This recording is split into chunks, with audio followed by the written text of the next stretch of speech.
नमस्कार दोस्तों, आप सभी का स्वागत है आपके अपने चैनल कृष्णा भक्ति में।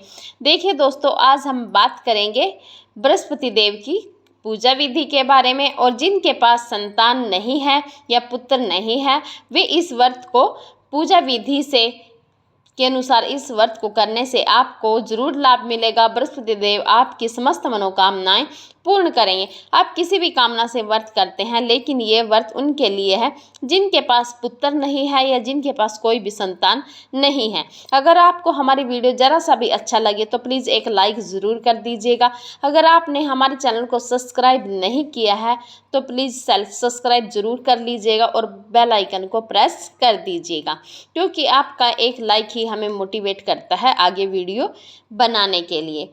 चलो दोस्तों, हम आज की वीडियो में बात करेंगे पूजा विधि के बारे में। सबसे पहले दोस्तों, आपको क्या करना है, अगर आप व्रत रखते हैं, संकल्प लेते हैं, सबसे पहले आपको व्रत रखने से पहले संकल्प जरूर ले लीजिएगा। संकल्प हाथ में फूल रखकर, पुष्प रखकर, हाथ में पानी लेकर संकल्प लिया जाता है, या आप किसी पंडित से संकल्प करा सकते हैं। अगर आप किसी पंडित के द्वारा संकल्प लेते हैं तो इससे दृढ़ ही निश्चय ही आपकी मनोकामनाएं जल्द ही पूरी हो जाएगी। पंडित जी को संकल्प लेने के बाद दक्षिणा दीजिएगी, 10, 11 रुपये, 21 रुपये, जितनी आपकी श्रद्धा है, और उनके पैर छूकर आशीर्वाद जरूर लीजिएगा। इससे आपकी मनोकामनाएं जल्द ही पूर्ण हो जाएगी। चलिए दोस्तों, आज की हम बात करते हैं पूजा विधि के बारे में। बृहस्पतिवार को जो भी स्त्री चाहे पुरुष व्रत करे, उनको चाहिए कि वे दिन में एक ही समय भोजन करें, क्योंकि बृहस्पतिश्वर भगवान का इस दिन पूजन होता है। भोजन पीले चने की दाल आदि का करें, परंतु नमक नहीं खाएं। पीले वस्त्र पहने, पीले ही फलों का प्रयोग करें, पीले चंदन से पूजन करें। पूजन के बाद प्रेम पूर्वक गुरु महाराज की कथा सुननी चाहिए।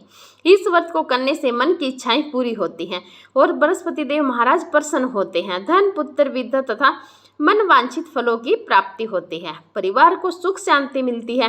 इसलिए यह व्रत सर्वश्रेष्ठ और अति फलदायक सभी स्त्री व पुरुषों के लिए है। इस व्रत में केले का पूजन करना चाहिए। केले का पूजन करने के बाद कथा और पूजन के समय तन, मन, कर्म, वचन से शुद्ध होकर जो इच्छा हो बृहस्पति देव से प्रार्थना करनी चाहिए। उनकी इच्छाओं को बृहस्पति देव अवश्य पूर्ण करते हैं, ऐसा मन में दृढ़ विश्वास रखना चाहिए। बृहस्पतिवार की कथा।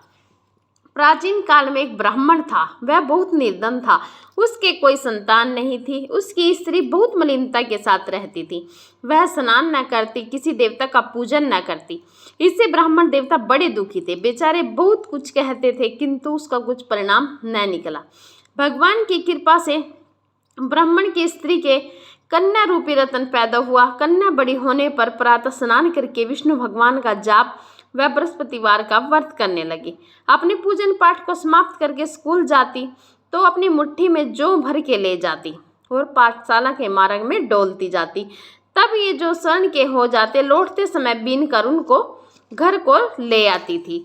एक दिन वह बालिका सूप में उस सोने के जौ को फटक कर साफ कर रही थी कि उसके पिता ने देख लिया और कहा, हे बेटी, सोने के जौ के लिए तो सोने का सूप होना चाहिए। दूसरे दिन बृहस्पतिवार था। इस कन्या ने व्रत रखा और बृहस्पति देव से प्रार्थना करके कहा, मैंने आपकी पूजा सच्चे मन से की हो तो मेरे लिए सोने का सूप दे दो।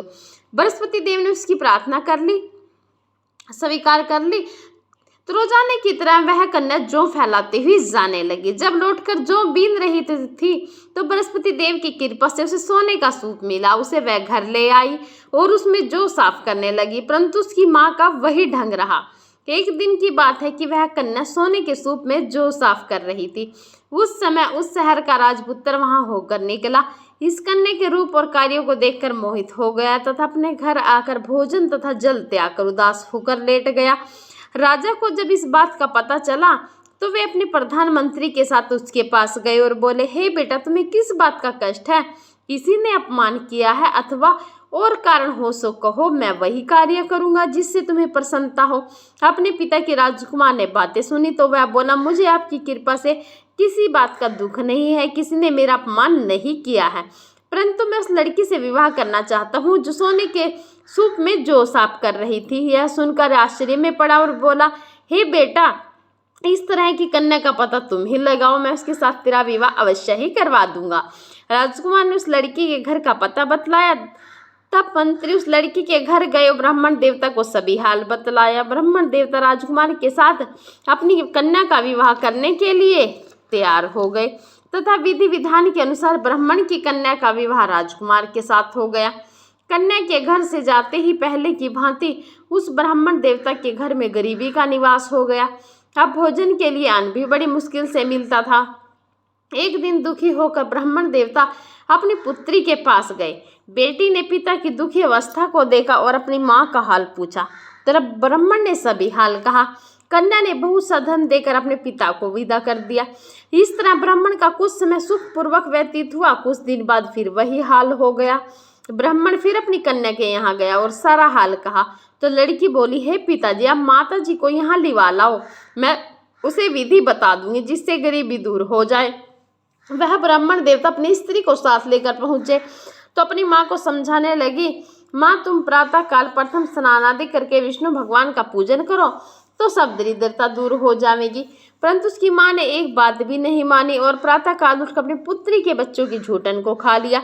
इससे उसकी पुत्री को भी बहुत गुस्सा आया और एक रात कोठरी से सभी सामान निकाल दिया और अपनी माँ को उसमें बंद कर दिया। प्रातः काल उसे निकाला तथा स्नान आदि करके पाठ करवाया तो उसकी माँ की बुद्धि ठीक हो गई और फिर प्रत्येक बृहस्पतिवार को व्रत रखने लगी। इस व्रत के प्रभाव से उसके माँ बाप बहुत ही धनवान और पुत्रवान हो गए और बृहस्पति जी के प्रभाव से इस लोक के सुख भोग का स्वर्ग को प्राप्त हुए। बोलो बृहस्पति देव की जय, विष्णु भगवान की जय।